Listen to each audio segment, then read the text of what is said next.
So we thought we'd give you a background on and a tour of our van and how we did the build out. We are Gaye and Robert. 5 years ago, we quit our jobs, sold our house and all of our possessions, and began living the dream of traveling the world with only backpacks on our backs. After flying over 300,000 miles and visiting 82 countries, COVID brought us to a screeching halt. So we improvised, bought a brand new van, built it out in just 6 weeks to explore the United States until international travel opens up.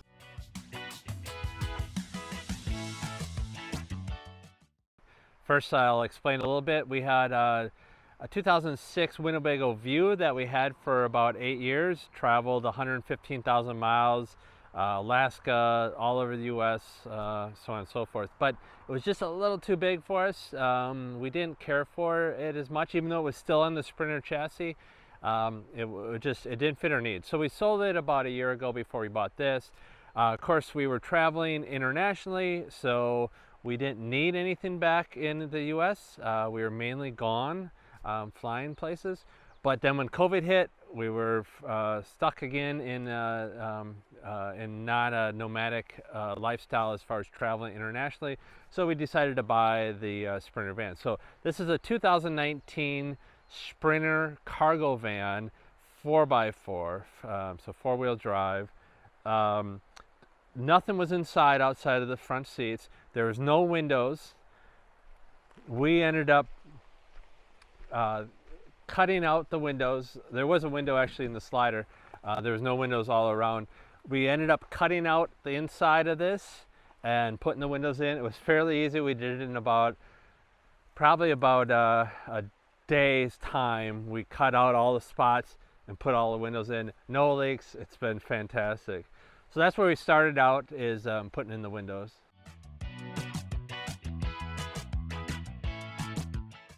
So next what we did after we had the windows in is we came in, pulled everything out, which was only the flooring in here. So we had the factory floor.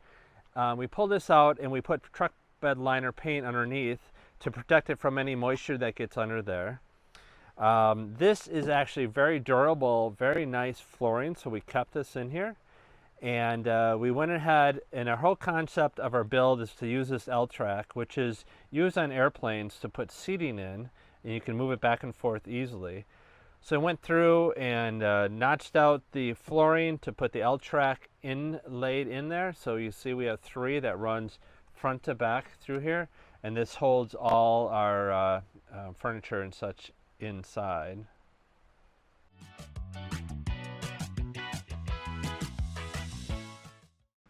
So one of the controversial aspects of van build is the installation, and it's not really controversial necessarily because everybody does it, but we decided not to do it, and the main reason, or part of the reasons, is the moisture, the complexity, the not being able to get back into areas because you have insulation in there. All our areas are open. We can get to any place within the van, up in the ceiling, through the walls and such. But then what we did was we went through, put L-track all the way through on the ceiling, on the walls. So there's a there, and there's one in the side there that you can't see behind the couch. But no insulation, and that's worked out well. So we created basically the shell. So everything was done inside before we started building any of the furniture.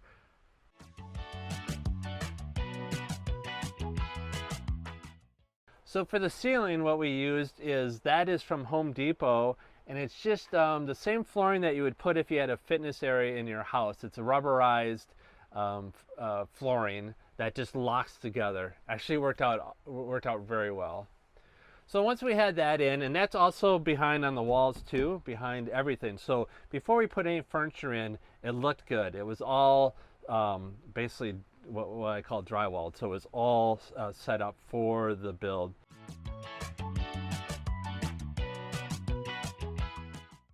So all this build that we use is made out of 80/20.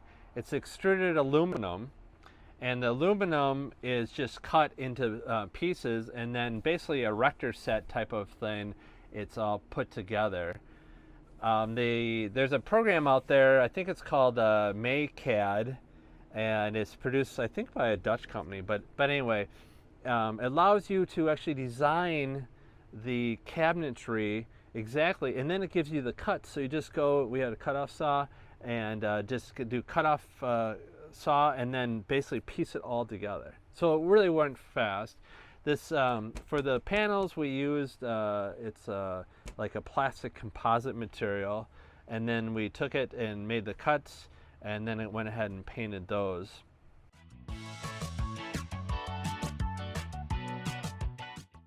So one of the main aspects of our build is what we call the wall. So we would have had a wall in between here in the living area anyway, but it probably would have been a, maybe a 4-inch wall or whatever. I extended that out. I think it might be about 12, 13-inch wall in order to put the electronics in here. So we have 5 100 amp hour battle-borne batteries stacked on top of each other, all encased in the 80-20, so they can't move, they can't slide around. There's a panel in the front that can be removed to get to the access. From there, then we have a 3,000 watt. So I use Victron components throughout the whole thing. That way they all show up on my phone, and so I can control everything via my phone. But we have a 3,000 watt inverter that we keep on 24/7 and never turns off. We have a 30 amp MPPT controller for the solar. On the top, I'll show you later, we have 400 watts of solar. We have a Servo GX, which is just like the middle brain for all the Victron components. Then we have 2 30 amp DC to DC chargers. So there's wires that run to the battery that's being charged by the engine alternator, and it pulls 60 amps back here to charge these lithium batteries. So put a door on here so I can get access to everything, easy access. We have the fuses, of course. We have a switch to turn off the positive side. I also have a cellular router in here, so we have 100% internet, either pulling off of the car or the van's AT&T, or it'll pull off. We have Google Fi, so we have a Google Fi SIM in there. So we basically have internet any place we've been. We stream YouTube every night. It's been fantastic. Up in there, then we have a main circuit breakers for the house power, just like you would have in a house. Then all our electricity, our plugs go into that section there, and all those are GFCI protected outlets that then go to our lighting or our outlets throughout the van.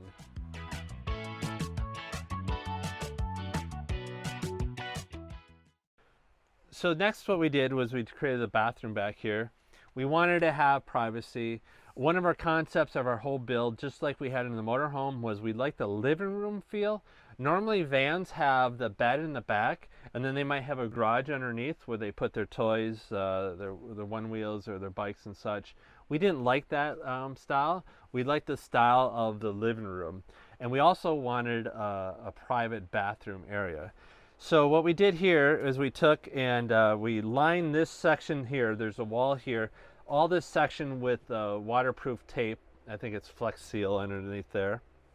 And then we put in, you won't be able to see it, but there's an oil drain pan that fits right in here. So we can just shut this valve when we take a shower. And by the way, the shower is up there. It's just a gravity feed off of the roof, and I'll show you later the tanks on the roof. This gravity feeds in here. We have a door that comes out that then provides us with this shut, of course, provides us with a nice shower area. Plenty of room. I can stand in here, so it's more than 6 feet tall, and there's plenty of room in here to take a shower without a problem. The water just goes in here, and then it drains out this drain thing. We can also shut down this drain thing and then pull this out along with the water to dump it into a dump station, but this hasn't been necessary. We don't use that much water. This is an airhead composting toilet. This was we were right in the front end of everything being back ordered, but still this was back ordered. This was like a 5-week out order. But this is airhead composting. The urine goes into the front here. The solids goes into the back, which then allows it not to smell at all. This needs to be dumped about once a day, maybe one day and a half. But this can go for probably a week or two without any problems. It's fantastic. No smells. If any time it smells, it's the urine. It's not the solids. We just dumped it. There was no smell off the back. It vents out the back here, so that the solids get vented out, and it goes down and out the bottom. So that just keeps that from having any smell. We use the outside. The shower is not pressurized, so there's plenty of pressure to take a shower, but it's just gravity feed, so none of this gets wet. No worries about getting wet back into there. It comes down in front there, and then again back here we have the toilet paper dispenser that is covered for the water, but the water just runs off here, so no problem. The kitchen, of course, is made out of 80/20. We have a drawer here that holds many items. We didn't want to have switches all over, and we wanted everything closer to the wall, so we installed Alexa, an air compressor. It's an ARB twin compressor. So now the question may be, where do you sleep?